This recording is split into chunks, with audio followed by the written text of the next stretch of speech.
institutions. Okay, so we're hearing about probing, Senator, looking at the issues, and still there will be skeptics around why do the same thing, expect a different result. Isn't this a group of leaders that have no real solutions and are reinventing the wheel? What do you tell those people? You know, the principal oversight institution to the executive is Parliament. As we speak about the sugar sector, Parliament has a rotten egg on the face. We all know what happened. We have had all manner of things, the probe by the two committees, the outcome, and how the plenary of Parliament treated this matter. Now, the philosophy of the constitutional provision for commissions of inquiries is predicated on the understanding that there are certain situations where the president has to go beyond the established institutions and set up an inquiry such as we are saying. I've heard you say of the institutions of DPP, EACC, and so on. Our call for inquiry is not wholly based on eventual prosecutions. We represent farmers, and there are many farmers in the country, stretching from Ramisi at the coast to Nzoia in the west, that are also waiting to find a solution in the sugar sector. So as you stand, as leaders, you don't know what are the possible solutions? If we were to prosecute people and do nothing about the industry, it will not be helpful. But that doesn't need the solutions are known. Commission of inquiry, a task force would suffice. A government works in different ways. And we are saying this inquiry must be inquisitorial, must be judicious, must be able to find out and tell the country who are culpable and who are not, who has led to this happening and who has omitted to cause this to happen. The fact that previous inquiries have not yielded results does not invalidate the law that gives us authority to form inquiries. But they're saying that only a person who does the same thing expecting a different result?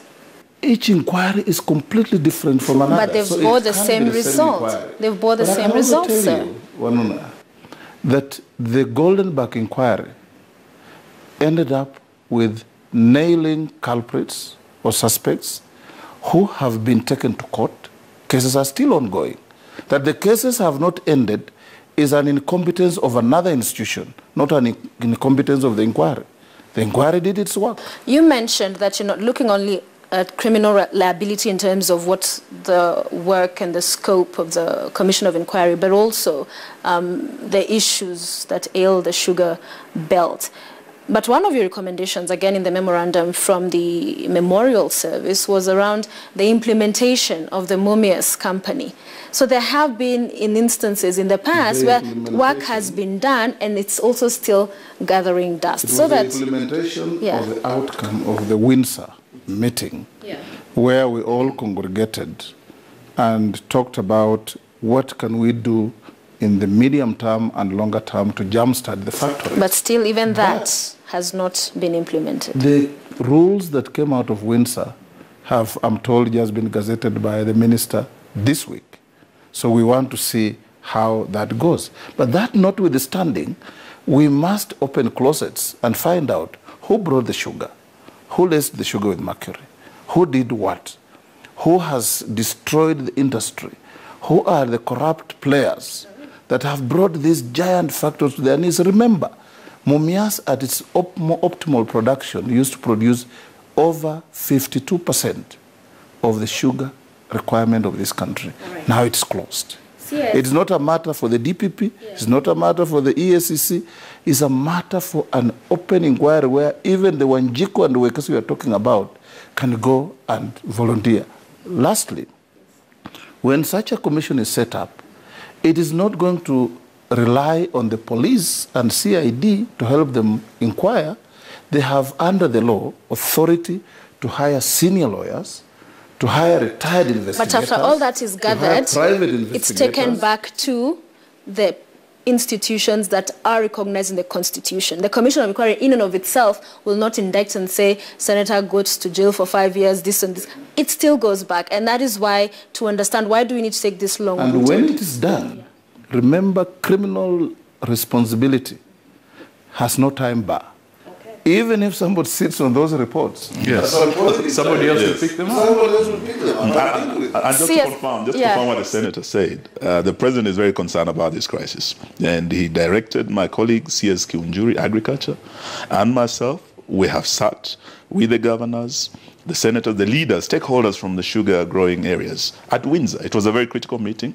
Out of this, we are already having regulations that have been negotiated by stakeholders, and my colleague has just gazetted those negotiations. We are reporting back to the president. Part of the resolutions yesterday is that the leaders from the region want to meet with the president, and once my colleague and I report back, there will be that forum where leaders will now come and engage with the president and also interrogate what has been put together through the Windsor meeting. So we're not just looking at maybe Parliament dealing with the issue. Other institutions are working, as I've said, through the executive. We have already taken steps, regulations are already gazetted, and the leaders have an input in this. We have the DCI working, people are being arrested. Those who have been involved in this, we have the EACC working, but we are saying beyond this, the president has more tools in this kit, and we want this independent commission of inquiry also to be considered. This is what the leaders have asked for. So let me put this scenario that a resident of Kakamega told me a story, a quick one, and give and use you as an example. That you have a house, for instance, beautiful mansion with 2 perimeter fences, heavily guarded. And on this one instance, you're away and you receive news that your home has been burglarized.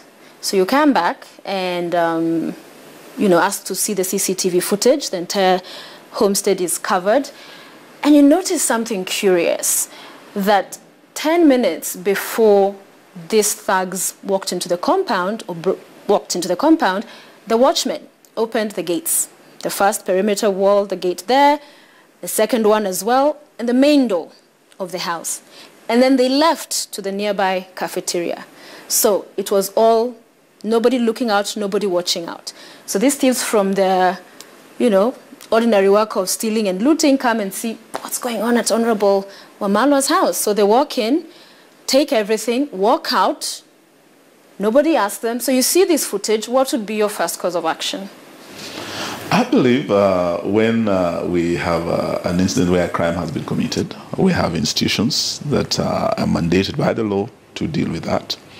There will be investigations, and based on evidence, there will be arrests, then there will be prosecution. Wouldn't you take the action to also fire each of those guards? You have seen them open the gates. They're the gatekeepers. They have left wide open to allow this. And I say this as an analogy to the sugar situation, that it's a cabinet decision, CS allowing a gazette notice that allows all of this sugar to come in. So that as yes, investigations into the barons of sugar or these cartels will be ongoing, but here is a clear gazette notice that opened the floodgates, blank check, not how much sugar, not what quality. So don't you think, and you sit in this cabinet, that in that sense you failed Kenyans, left the gates unmanned? I would say, Sophia, we are a country of laws, institutions, and we believe in the rule of law and the due process. So that the process I've just mentioned is what is provided by our laws, and action will be taken and people will be held accountable according to the laws of the Republic of Kenya. So the institutions tasked must do their part. One of those and we are saying that some of the institutions we're talking about, Parliament, they've done their part. The DCI, the EACC, they're all doing their part. Parliament, yes. Parliament, and on the admission of the chairman of the Trade and Agriculture Committee on Checkpoint, said what they had agreed as a committee was hold the CSs accountable before it was doctored, and then we saw the whole debacle.